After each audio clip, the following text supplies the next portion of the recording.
Podcast. It's Build a Big Podcast, the marketing podcast for podcasters. David Hooper with you. Bigpodcast.com is the website, and that is the place to go if you want to grow your audience, make more money with your podcast, make people care about your podcast. I got it all for you, bigpodcast.com, including a weekly newsletter. It is free. It is called Big Podcast Insider.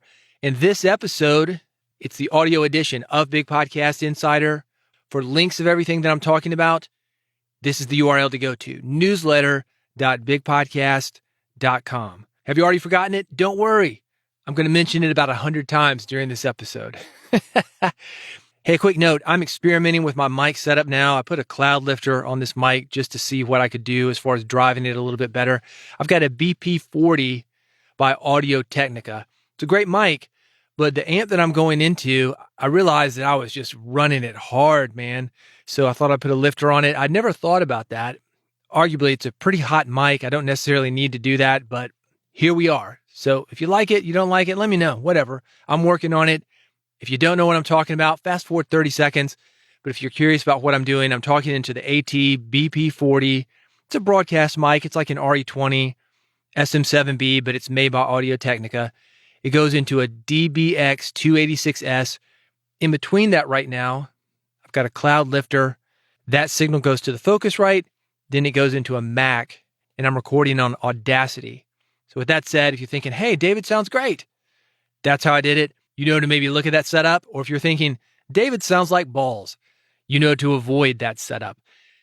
This episode, it is about the email edition of Big Podcast Insider.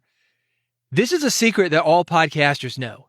And if you've had a podcast for, I don't know, a week or two, definitely any longer than that, you know this secret. When you publish a podcast, your email address is in the RSS feed. And when the email is in your RSS feed and exposed like that, it is very easy for people to look at the feed and scrape it.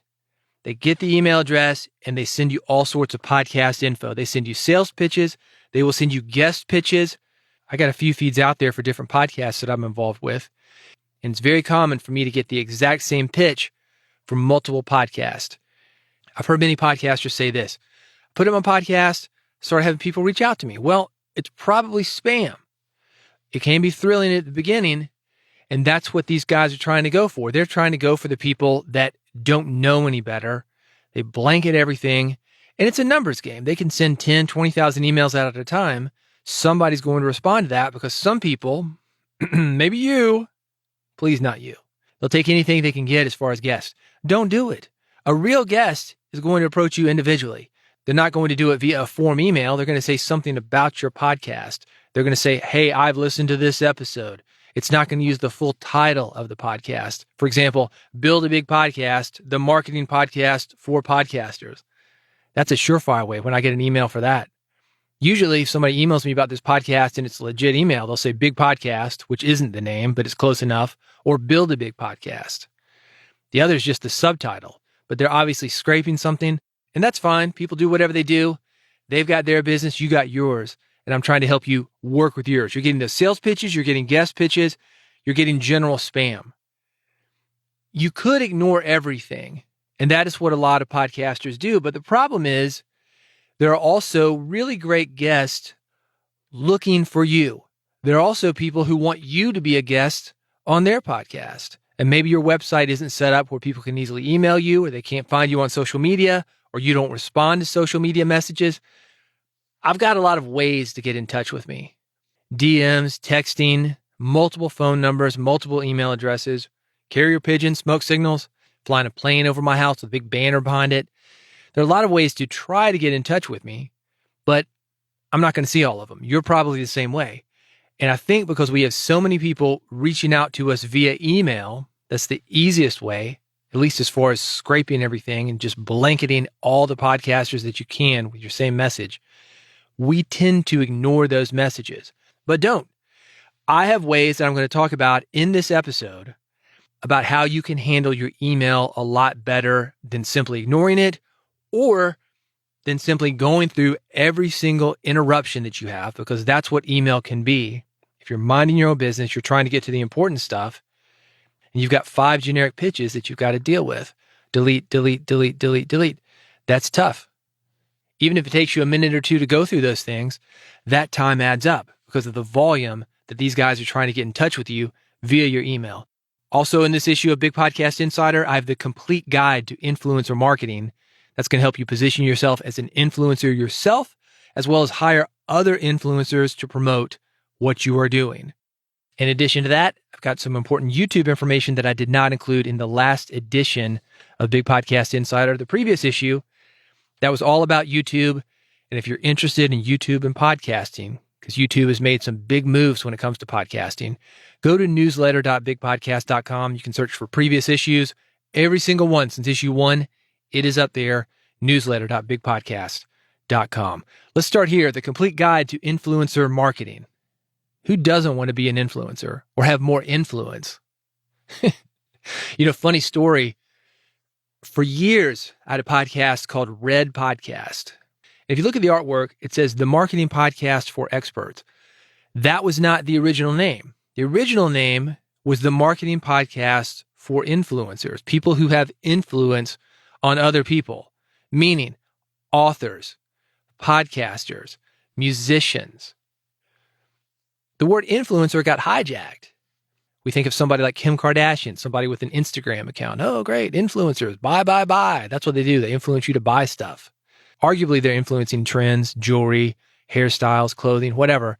But mainly when we think of influencers, in this context, we are looking to sell something through an influencer. Is that a good way for somebody to find out about your podcast? Yeah. Being endorsed by somebody with a lot of clout and followers can be a great boost to what you're doing. Here's an issue that you want to think about, though. If you're going to go in that direction, though, here's something you need to think about. You have to be ready to take advantage of that boost to transition that person's audience to your audience. Are you ready to sell them whatever it is they're endorsing? For example, let's say Kim Kardashian wears a Big Podcast t-shirt. People say, oh man, that Big Podcast logo, I love it. I want one too. Am I ready for that? I could be. Print on demand makes that easy, but I don't have the links right now. You've got to think about that when you're working with these guys, when you're hiring them. Are you ready to transition their audience to your audience? This guide that I'm linking to, it is helpful for a couple of reasons. One, it's going to help you to be successful with influencers that you hire for your marketing. It's things to think about. It's things to think about when you're choosing somebody to endorse you. It is things to think about how are you going to take advantage of that endorsement. The things like I'm saying, is it easy to take money? Is it easy to ship or otherwise deliver what you need to ship and deliver? These are all things you need to think about before you go into this with your podcast marketing. But maybe even more importantly for you as a podcast host or being involved with a podcast host, how can you position the podcast that you work with to be an influencer? Meaning you or the people that you're working with, how can you make yourself where people want to hire you to promote their brands? It's a great guide. It's the complete guide to influencer marketing. I have it linked. It is at newsletter.bigpodcast.com. Take a look at it and set yourself up to win. Let's get into the email portion of this. This is a disciplined way to deal with email. And I've got the link. It's at newsletter.bigpodcast.com. I'm calling this a tool, but it's really a strategy. Basically, it's a personal policy that all email responses, regardless of who the recipient is or the subject, will be 3 sentences or less. So let's say I email you and I've got this pitch. I want to get this guy booked on your podcast. I love your podcast. What are you going to do? You're going to think, yes, I want this guy. No, I don't. If you're going to respond, how do you do it in 3 sentences or less? That's the strategy. Think about how much time that's going to save you if you can communicate that message effectively. I was talking to a great podcaster earlier today, Joe Saul Sehi. He's got a podcast called Stacking Benjamins. This is a pretty funny story and you'll connect to it because we've all done this. He had somebody who didn't like the transition of his podcast from one format to another. And she writes him and she says, Joe, your podcast sucks, or whatever it is. And he said, I responded to her with a 3,000-word email explaining why I had made those changes and giving the rundown point by point. A 3,000-word email is very difficult to get somebody to respond to. It's very difficult to get somebody to read. That's one of the reasons the newer books that I'm coming out with, I want this stuff consumed. I went from the long book, 93,000 words, to a shorter book. When you give people too much information, you've seen this happen with choice. A confused mind always says no. An overwhelmed mind says no as well. When I was taking the ACT or the SAT, I took them both. I can't remember which one, but there was one of them where if you didn't know the answer, it was better for you to guess. And the other one, it was better for you if you didn't know the answer to leave it blank. And if I saw something that was completely overwhelming to me, some kind of crazy math problem or something with a lot of reading, and I didn't have a lot of time, B, move on. Or I'd skip it, move on. I'm not going to spend a lot of time on this when I'm probably going to get it wrong. It's not worth the time. And that's how most people are. We do that normally. So think about the strategy like this. It may be a more effective way for you to get people to either read your email in the first place or read the response that you were sending. Speaking of the Joe Saul Sehi interview that I just did, and that's coming up in the next few episodes of this podcast. He talked about pitching his book. And the book pitch, it's a Hardy Boys mystery meets the Cub Scout manual, meaning he's got something that people don't know the outcome for. It's a mystery, which in his case is financial literacy. And a Cub Scout manual, it's guiding you 1, 2, 3, 4, step by step to get the next rank of Cub Scouts. And people who know that, they know how scouting works, they get the pitch. Mystery procedure manual. I told him the story of Miami Vice and how that was pitched. Do you remember Miami Vice? Crockett and Tubbs? Here was the pitch. MTV Cops. If you think about that, it's perfect. It was these hipster Vice cops. They were solving drug crimes, and half the show, it's music, women in bikinis, flamingos, other things that you think about when you think about Miami. It wasn't a complicated 3,000, 10,000, 20,000 word pitch or big treatment when you knew everything that was going to happen. MTV Cops, it was you selling the vision. So consider that when you're trying to pitch people. It's going to work in your email as well. I've got the links, newsletter.bigpodcast.com. I got 2 more email strategies. You're going to love these. One of them is how to deal with your day-to-day email. The one after that, this is how I deal with all that podcast spam that I talked about. Either one of these, it's going to save you time. It's going to save you your sanity. The first one is called Mailman, and this is a tool for you to take control of your email box. Mailman basically is a gatekeeper. If you think about the postal service that you have that comes to your home every day, when you have a letter, there's nothing there until the mailman comes and drops it off. The Mailman program does the same thing for your email. Basically what it does is it collects your email at the post office and then drops it off 8 a.m., noon, 4 p.m., however often you want it.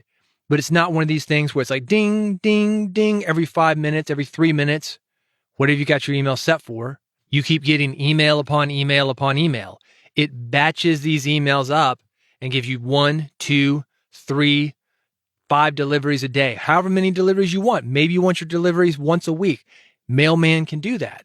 And it's very handy when you're just trying to get through the day and take care of all those emails without worrying about what's coming in right now. Handle that tomorrow. People can wait. For some reason, we've gotten into this thing where instant gratification is expected of email. Trust me, people can wait. Don't train them for bad behavior. Let them wait till tomorrow to get your email, maybe even next week. You're busy. You're recording podcasts. You're interviewing people. You do not have time to answer emails as they come in. So don't stress yourself out. Here's how this works. It controls who can send you emails and it controls when. So for example, if you've got somebody who's constantly spamming you to be on your podcast and you don't want to hear from them and there's no unsubscribe link and you're sick of ignoring them, you don't want to see it anymore, Mailman can make it so you never see that message. And if you want that ding, ding, ding, ding instant notification for some people, maybe your wife, husband, boss, co-host, producer, editor, who knows? You've got VIPs that you can configure. Their emails land instantly. I mentioned the batch delivery. I've got mine delivering 3 times a day. The screener is great. Again, when you want to cut somebody off, you don't want to hear from them, don't worry about it. Mailman handles that for you. It's got a do not disturb, so you can set a time when no new emails are delivered. You're somebody who likes to take the weekends off? Great. Take the weekends off. No emails are delivered. You don't have to worry about them until Monday. If you want to take control of your email box, Mailman is totally worth a look. I have it linked at newsletter.bigpodcast.com. Now, here's the best option for podcasters. This one I love. It is called Paced Email. Paced, P-A-C-E-D. It is the absolute best email for podcasters because what it does is you hook it up to your domain and it will make a dedicated email box that sends you one delivery every day, one delivery every week, or one delivery every month. Anything that is emailed to that box, it gets rolled up into a digest, and there's one single email that you receive daily, weekly, or monthly.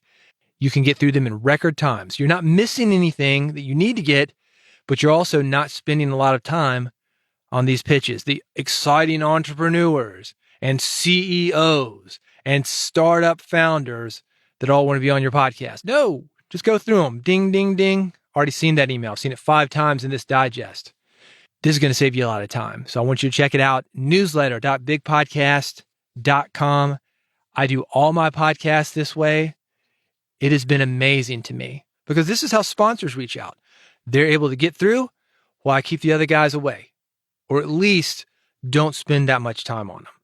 Newsletter.bigpodcast.com. I want to go back to YouTube for a second. I mentioned the last issue of Big Podcast Insider was all about YouTube. YouTube is number 1 for podcasters on Headliner. Do you know Headliner? Headliner is great. Does these audiograms. You've seen them on Instagram. There'll be a clip of a podcast, and you'll see a waveform. It moves in coordination with your voice. So it's very cool for social media. And this is what Headliner has found in those audiograms. They're getting put up on YouTube, and here's why. One is searchability. Having podcasts on YouTube means that they are indexed on the 3rd most popular search engine in the world. The second thing, they call it serendipity. When one YouTube video ends, another begins. It's like Netflix. You ever finished a Netflix show? Everybody's doing it these days. You finish something, they start another one up. That's how you go there. Oh, just take 3 or 4 minutes, watch this YouTube video. 5 hours later, you're still watching videos. Autoplay on YouTube can give potential listeners a quick exposure to the beginning of your podcast, and that is going to get them over to the full podcast, which in turn is more likely to get them to subscribe to your podcast. So putting this stuff up on YouTube, it can be super helpful for that. Also, the shareability. One of the great things about YouTube links is they are almost universally shareable, and almost any site recognizes them. I've got sites that I work with. If you go to bulletin.bigpodcast.com, you'll see the blog. Here's how that blog works. When I put in a YouTube link, it doesn't just link the YouTube videos. It actually populates the video on the page automatically. So if you've got these YouTube links, you've got a lot of systems that'll do that. Facebook does that. Twitter does that. A lot of emails are doing that. You don't even have to click on the link. The video's right there. You click on the video. Shareability is huge when it comes to getting the word out about your podcast, because the easier it is for people to share and the easier it is for people to receive your podcast. That means you've got more people on each end of that, more people sharing, more people receiving. And you got to make this thing as easy as possible because, as you know, not everybody who hears your podcast is going to share your podcast. The other thing they mentioned is showing up. Putting your podcast where your audience is reminds them that you exist. And if they've seen a few of your videos, more and more of them will pop up. My wife is a photographer, and she jokes around about this, is that she rarely uses YouTube and rarely uses Instagram outside of work. So she's looking at work stuff, makeup ads. Maybe she's looking at a model she wants to work with. Everybody's on Instagram. Everybody's on YouTube. And the stuff that they send to her is as if she were somebody who was a consumer, not somebody who's working in that industry. That's how this works. She says, man, they must think I buy a lot of makeup. But that's how this works. You click on 1 or 2 of these things and it gives you more, because these sites want you to stay on their site. And the easiest way for them to get you to stay on those sites is for them to send you content that is very similar to the content you have already consumed. Give them an inch, they take a mile. You've heard that. That's exactly how they do that. But as a podcaster who's creating content, that's good for you because they're going to do the work for you as far as letting somebody know that you have more to offer or you've got something brand new. That whole study, everything's linked, newsletter.bigpodcast.com. Finally, ending on a funny note, somebody sent me this video, and this is one of those things kind of like, I don't know. It's funny, but it's not funny. Only because you've experienced it, though. A couple years ago, everything was going remote. Churches, they stopped meeting. Offices, we stopped meeting. And everybody went online. Many of those people to Zoom. We started doing meetings that way. A lot of us have experienced this where things don't always go as planned. So Saturday Night Live, they did a comedy sketch where they took a church service, they put it on Zoom of all the things that could go wrong. And they do. You're going to get a kick out of it, though, because you've likely either been on Zoom meetings or you've done your podcast via Zoom, and you know how it is. Somebody's kid is in the background. The dog is in the background. Somebody goes to the bathroom during the Zoom call. It happens. We all saw those funny moments. This is a short sketch. You're going to get a kick out of it. It's called Zoom Church. I've linked it at newsletter.bigpodcast.com. If you want more information about growing your podcast, that's where to go, bigpodcast.com. This podcast is one of those things. If you go to bigpodcast.com, you can subscribe. It's super easy. I made it really simple. 3 buttons. You just need to press one of them. One for Android, one for iPhone, one is an RSS feed. bigpodcast.com/subscribe. Go there. You'll continue to get the audio version of Big Podcast Insider. Also, other great content that I have with successful podcasters, learning from these guys, including the one that I mentioned earlier in this episode with Joe Saul Sehi. Stacking Benjamins is the podcast. It's a financial podcast. He's going up against the 8,000 bajillion pound gorilla, Dave Ramsey, doing it in a completely different way. He's gotten a book deal because of this. He's on a 40-city tour right now doing live events, selling books. It's a great story. And if you want to find out about how to grow your podcast, become more influential, be one of these influencers, we talked about how that works. Once you do a book, boom, it starts happening for you. You're going to get a lot from this interview. That's coming up. bigpodcast.com/subscribe. Speaking of books, I've got a new book coming out, 101 podcast episode templates. Don't be fooled. This is not beginning, middle, end, a template like that. These are very specific templates that you can use either for your episodes or for segments within your podcast. I show you why they work. I'm going to give you examples of where they are working, let you hear them for yourself. The Kindle version, 99 cents right now.